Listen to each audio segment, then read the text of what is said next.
That too cold, you gon' fuck around town. Hop this way, too hard, don't stay too cold, you gon' fuck around town. Hop this way, doing all these shows. I've been on the road, I don't care where I go, as long as I get paid. Doing all these shows, I've been on the road, I don't care where I go, as long as I get paid. Hey, Mike. I'm gonna come hug you right now. I'm coming to hug you.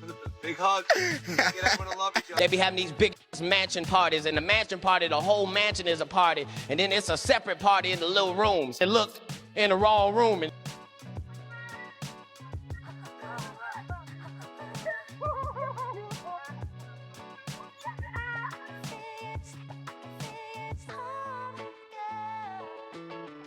Nick, come here, come here. Is that two Nick kissing? Katt Williams has been warning for years that Hollywood, the music industry, and those so-called exclusive parties aren't what they look like on the surface. You think it's just networking and champagne? Katt says, nah, it's deeper than that. You see things like the white party be there, and then they have Lil Baby like in a sandwich. They're hugging him from the front and the back. He's been calling it straight up Illuminati initiations and humiliation rituals. And now, all eyes are on Lil Baby because he might be the latest one proving Katt right. Lately, Baby's been moving real different. New thigh tattoos, rocking pink tank tops with belts, even pulling his shorts up on stage just to flash his legs. And Katt is saying this ain't just some fashion statement, it's a ritual. The type of ritual that rappers and celebs supposedly gotta go through if they wanna keep their spot at the top and keep those industry doors wide open. I don't care how people feel about the ritual. It's about, does following the ritual work? And so you can fool yourself into thinking there isn't one, but the evidence will be. Whether you call it an initiation or a show of loyalty, Katt swears these moves aren't random. He says once you see someone's vibe switch after hanging with certain circles, it's a done deal. According to him, when that energy flips, it's not just a stylist choice, it's a whole other game being played. It's all connected. I hear that you say that you don't have any tattoos at all. Nope. That was really my only reason, like, for being younger. Like, I don't want no tattoos. I know I'm gonna have something to do when I get older. Yes, sir. With my money, and I don't want to be like a thug. Ever since Lil Baby popped up at that all-white Hamptons bash thrown by billionaire Michael Rubin, Katt Williams been side-eyeing hard like, yeah, they got him. And now Baby's trending all over again after that viral clip of him performing in shorts, flexing his fresh side tattoos.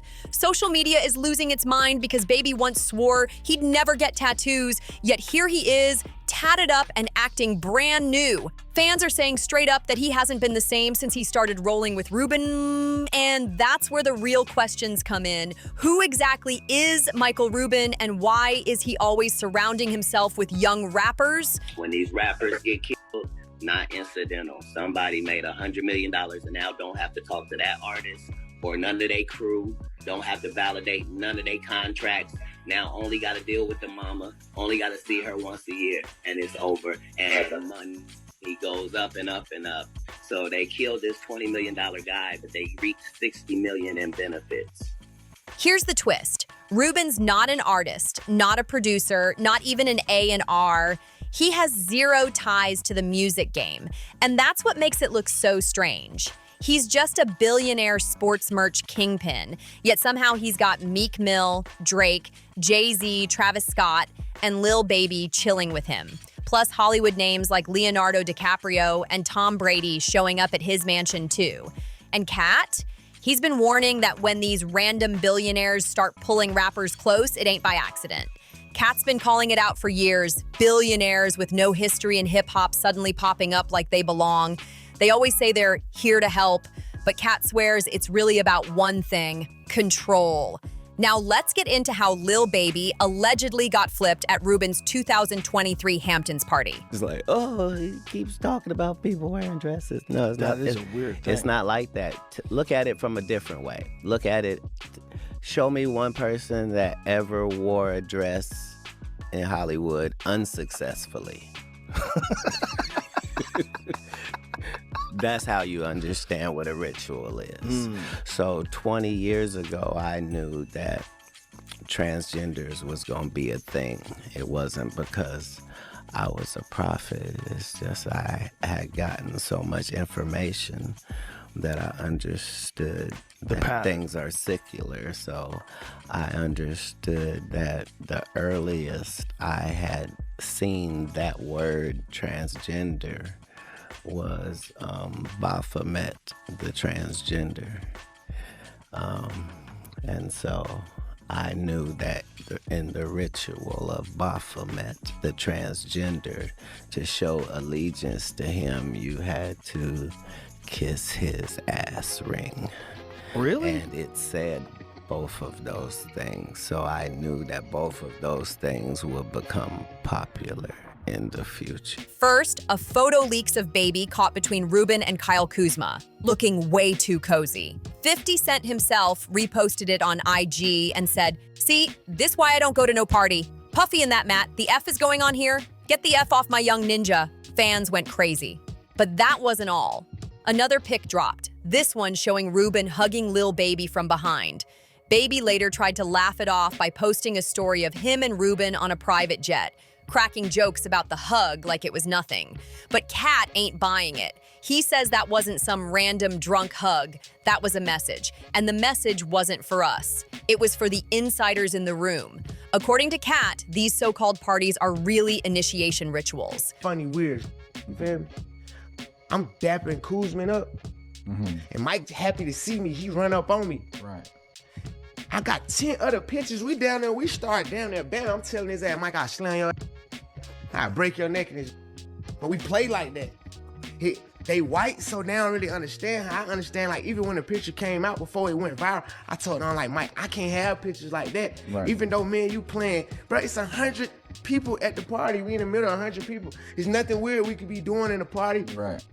With all these people watching us. Literally, when that picture came out, I literally made Mike Rubin go to his security camera in his house, go to the footage and get the whole time. And I just never, I ain't even gonna post that shit on the internet. Right. I'm just like, that shit. Right. You feel me? Like, yeah, I ain't even trying to make it into this and making it to that. Like, man, just keep on going. Cause that's kind of like how I be doing some like all that type shit. Like, that really. The elites pour the drinks, the cameras stay ready, and boom, there's a clip, a photo, or a moment that sticks to you forever. Once it's out there, you're marked, and the game will never see you the same again. On Joe Rogan's show, Katt even broke down what he calls loyalty tests, these so-called humiliation rituals that supposedly go down at the industry's most exclusive parties. And if you look close, Katt says that's exactly what's playing out here. That people don't know you and Michael Rubin's relationship. Like, people know y'all have a relationship. Yeah, they won't never know that. You know what I'm saying? Like, people would think like. I mean, you care to talk about it for a second. Like y'all are Baby, very close. Like, Baby, you run with Mike, cause whether they'll think like, oh, Baby, Mike Rubin a billionaire, and like, babe, I don't give a what nobody got. You know what I'm saying? Whether he had a billionaire, whether he was a millionaire, whether I had more than him. But he has been a great influence. A super great influence, and that's the part that people wouldn't see, and that's the part, like, that's the part people wouldn't see, and that's the part, like, I probably wouldn't even be able to bring people up on their speed. And what I mean by that is, like, just like you, for instance, like, man, we got a great relationship. After those viral photos of Lil Baby and Ruben spread everywhere, Baby got real defensive. On Lil Yachty's podcast, he admitted the memes bothered him so much that he even asked Ruben for the full security footage from that party. But here's the twist. Baby never posted it. Why ask for proof if you're just gonna keep it tucked away? Fans been asking the same thing. When pressed about his bond with Ruben, Baby simply called him a super great influence, but never explained what exactly makes him so great. Meanwhile, when Ruben was asked about the photos of him and Baby at the all-white Hamptons bash, he brushed it off as ridiculous, saying it was just a regular party where folks had too much to drink. But here's the catch. The way Ruben kept gushing while defending Baby, it sounded way deeper than just party talk. And it only gets sketchier when you realize Lil Baby ain't the only rapper caught in strange footage with Ruben. One of the best human beings in the planet a great human being, and like I love his work ethic, and also like when you hear his story, and I don't know anything about music, so when I met him the first time with Drake in the Bahamas in 2020, and he's telling me his story about, he was in jail a couple years earlier, he never rapped, and now he's got this great, kind of music career. Like, you just want to root for the guy. And I'll tell you something, I've never actually said this before. The stuff of the drunk was the most ridiculous thing in the world, right? We're at a party, everyone's drunk. It's a 13-hour party. People drink a lot of alcohol. Someone captures a picture of me jumping on his back for 1 second and then says, oh, there's something suspect about it. It's drunken guys. By the way, before cameras, we've all done it. Like, let's keep it real. By the way, you love WWE. You've done it more than anybody. He's rolled around with people in their skivvies. Right. Yeah, exactly. By the way, I haven't gone there. But, the thing that actually killed me about that is it actually hurt his career. Last year, and I felt like I've always wanted to help people make. He's on a good build back. He's right crushing now. now. He's crushing. And He's I was just with him with Trav and him in London. But it actually, the thing is, he's such an extraordinary human being, and he's such a special person. And if you think about, people who just want to hate on social media, who one picture of, a bunch of drunken people could be turned into something that it wasn't. Remember that viral clip of Meek Mill hopping like a bunny on a tennis court? Yeah, that wasn't random. Michael Rubin made sure the cameras were rolling and the footage hit the internet. Meek later tried to downplay it, saying it was all just a lost bet and nothing serious. But let's be real, a black man bunny hopping on command while a white billionaire films and laughs? That's not a good look, no matter how you spin it. So the real question is, why are so many rappers letting Rubin put them in these humiliating positions?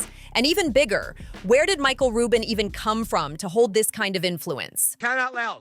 This is the wrong time. Count out loud. 9, 40, 41, 42. Keep going. Keep going. 1, 2. Keep going. Keep going.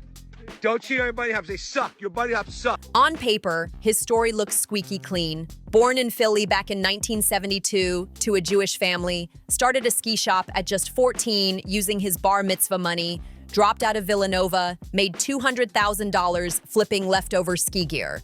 From there, he built a company, sold it, then launched GSI Commerce before cashing out for billions. Groupies on our staff that's been talking about your parties for the last couple of days, that's dying to get to your parties. Well, you know what? I've actually figured out, if this Fanatics thing doesn't work out, I think I could be a good party promoter. Oh, man, you kidding me? Yeah, I think I already got the white suit in the closet, so just let us know what's happening. Yeah.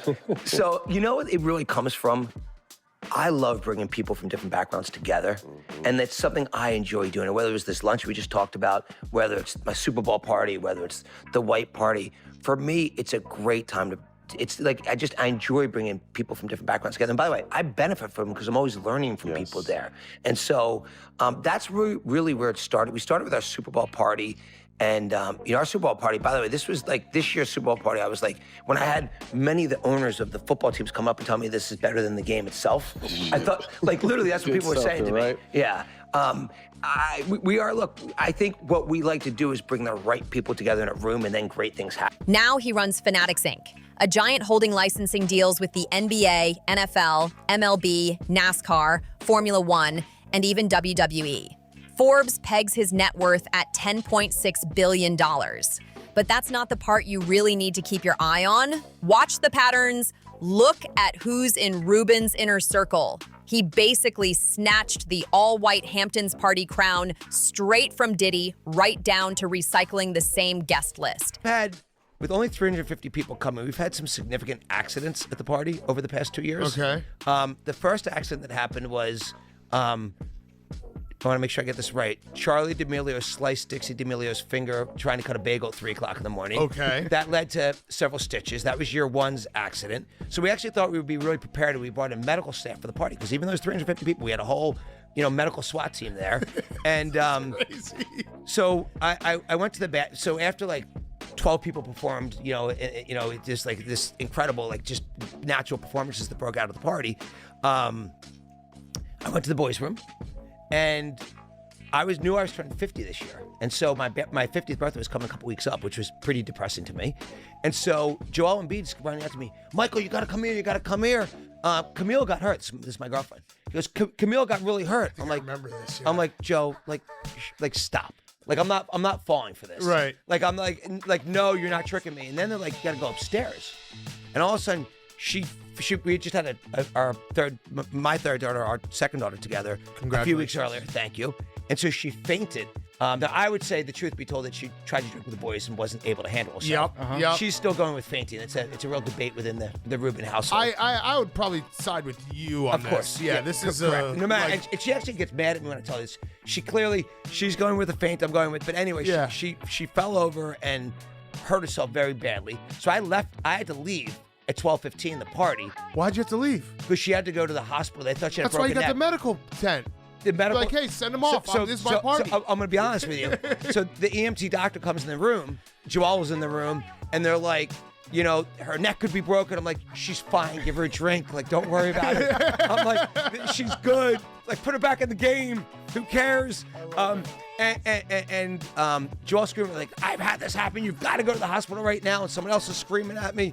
And I came back from the hospital. I, of course, left Camille in the hospital once I knew she was going to leave. Yeah, right. Yeah. Right. I'm like, Vital signs I'm coming good, back I'm in out. hot. Yeah. I'm FaceTiming Trav. I'm like, Trav, I'm coming back in hot. And there were about 200 people left when I got back. And we went into high gear. From the 2 to 4 a.m. was strong this year. That's the mark of a good party. If at least 5% of your guests go to the hospital afterwards, you did your job. Well, I think right now we're running 0.5% in cash. We can bump those numbers Needing up. medical assistance. Yeah. Yeah. Get like a bouncy air cast. We also Get Billy at this point. We also had a nameless person who was drunk out of control. I was friends with, had to get thrown. Back in the late 90s and early 2000s, Diddy's white parties were legendary.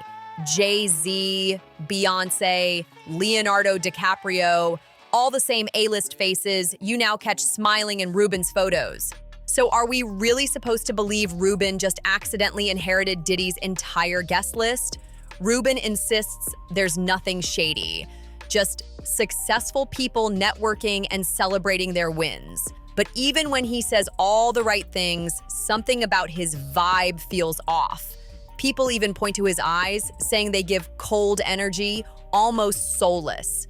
And it gets weirder. In one clip, Rubin casually tells a story about how his girlfriend got hurt at his white party, calling the bathroom the boys' room like he's back in middle school. Then he cracks jokes about the accident like it was nothing. On top of that, he mentions the Emilio sisters also had an incident at his very first white party. But here's the kicker. Rubin's first white party was only in 2021. So this new lawsuit just came out that shows tons of evidence that P. Diddy, Puff Daddy, has been running a sexual blackmail operation very much like Jeffrey Epstein, but in the rap and music industry for basically 30 years. Top knew what P. Diddy was doing. They were attending the parties with underage girls where they were spiking drinks. They were deeply involved in Diddy's personal life, and all evidence points to them supporting his operation, or at the very least turning a blind eye. That means Charli D'Amelio was only about 16 or 17, so why was she even showing up at a billionaire's party at 3 a.m.? And here's another eyebrow raiser. Rubin's own daughter, Kylie, was just 17 when she was photographed looking way too cozy with grown rappers at her dad's event. The whole thing gives off a vibe that feels downright unsettling. But the bigger question is, how did Rubin even manage to plug himself so deep into Hollywood and the music industry? It can't just be about money. There are billionaires way richer than him. Yet you don't see them hanging out with every hot rapper, A-list actor, and influencer on the planet. Remember how I said Rubin stepped right into Diddy's shoes? Well, the streets are whispering that he didn't just take over the Hamptons all-white parties. He allegedly took over something much darker too. Rumors claim Diddy had a whole blackmail setup running behind the scenes in the industry. And ever since Diddy's fall from grace, people believe Rubin slid in smooth and picked up where he left off, keeping the same game alive under his watch. But now I gotta know what you think. What's really going on at Michael Rubin's all-white parties? Do you believe Lil Baby's sudden switch-up is just him playing with his style? Or does it look more like he graduated straight out of Rubin's so-called initiation program? This whole thing feels bigger than fashion, that's for sure. Drop your thoughts in the comments, hit that like button, subscribe, and share, because the next video is about to get even wilder.